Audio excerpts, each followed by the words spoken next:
'Twas the night before Christmas, a Christmas poem by Clement Clarke Moore. 'Twas the night before Christmas, when all through the house not a creature was stirring, not even a mouse. The stockings were hung by the chimney with care, in hopes that St. Nicholas soon would be there. The children were nestled all snug in their beds, while visions of sugar plums danced in their heads. And Mamma in her kerchief and I in my cap had just settled down for a long winter's nap. When out on the lawn that arose such a clatter, I sprang from the bed to see what was the matter.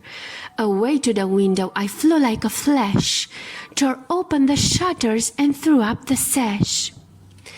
The moon on the breast of a new fallen snow gave the lustre of midday to objects below, when what to my wondering eye should appear but a miniature sleigh and 8 tiny reindeer, with a little old driver so lively and quick, I knew in a moment it must be Saint Nick.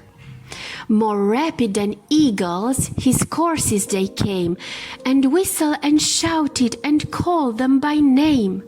Now Dasher, now Dancer, now Prancer and Vixen, on Comet, on Cupid, on Donner and Blitzen.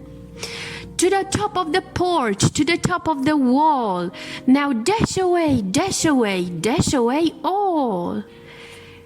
As dry leaves that before the wild hurricane fly, when they meet with an obstacle mount to the sky, so up to the housetop the courses they flew, with a sleigh full of toys and St. Nicholas too. And then in a twinkling I heard on the roof the prancing and pawing of each tiny hoof. As I drew in my hand and was turning around, down the chimney St. Nicholas came with a bound. He was dressed all in fur, from his head to his foot, and his clothes were all tarnished with ashes and soot. A bundle of toys he had flung on his back, and he looked like a peddler just opening his pack. His eyes, how they twinkled, his dimples, how merry, his cheeks were like roses, his nose like a cherry, his droll little mouth was drawn up like a bow, and the beard of his chin was as white as the snow.